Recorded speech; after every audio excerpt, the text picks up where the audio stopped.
Alright, so welcome back to another video. In today's video, I'm going to break down today's trades that I was able to take on the NASDAQ. So today I ended up taking two losses. The first one was actually kind of, let's just say, not waiting for confirmation, but I was too confident on it. And then the second trade was actually, I don't know why price ended up stopping me out. But let's just break it down, right? So let's go to the 1 hour time frame and then we'll see exactly what was happening. Alright, so on the 1 hour time frame, you have already swept out London highs. Some of the indicator well, it's from London, but we ended up taking out this London highs. There was London highs here. We ended up taking that out. Same on the, but we hadn't done that yet on the NASDAQ. So let me just drop down to 30 minutes.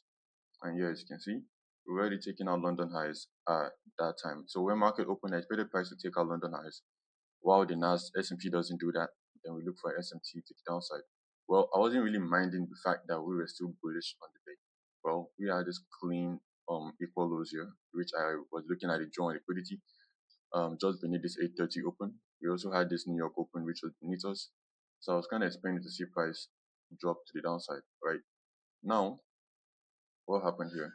So when price took out this high, S&P didn't do it. So I was kind of looking at that as a bearish SMT. So here, price ended up still pushing higher and higher, right? Then what happened next? On this high right here, we've still not tapped into this 1 hour fair value gap, which is just above the 1 hour which is just above the London highs, right? So we ended up inversing this gap here, ended up having that IFVG right there,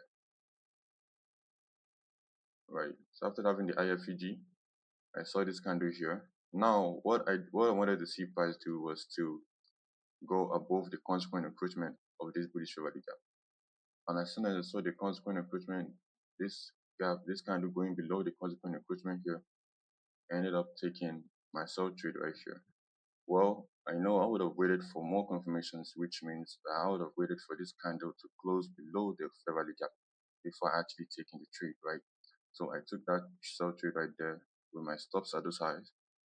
And then I was targeting the 930 open, which was New York open, and then the 830 open right here for a 1 to 3. So I ended up losing that trade on the first trade. Ended up losing I ended up losing on the first trade, and then the second trade was actually kind of more, should I say, more better because I had better setups right there, and this is what happened here. So we're going higher on the NASDAQ. We ended up taking out this highs. We are on the NASDAQ. We ended up taking out this. That's my machine not clicking that. Ended up taking out this highs on the NASDAQ. But on the SMT500, it's clearly seen here that we did not take out these highs. So that created a bearish SMT for us, including or additionally or adding to the bearish SMT that we have here, because we do have a bearish SMT here, right? So that's two bearish SMTs, right? Now the entry here was off of the CISD here. So on seeing that CISD, ended up taking my sell trade here. Took my sell right here. My stops was at this high. And then I was targeting the same exact positions, New York open and 830 open, but I ended up getting stopped out. So I was kind of like looking at what price was doing. I was really still surprised why I ended up getting stopped out. Well, some of you might say it's because we have a fair value gap here, and I was really kind of surprised why we actually ended up getting stopped out, because if price had even hit or tapped into New York open, I would have said, okay, maybe that's fine. But we didn't tap into any New York open. We really tapped into this fair value gap here, and that pushed us higher, especially when we had two SMTs to the downside. So today was actually kind of tough, not gonna lie.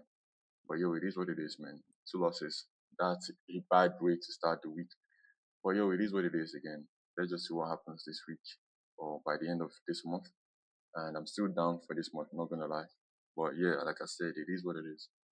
And I guess I'll see you guys next time. And until then, peace.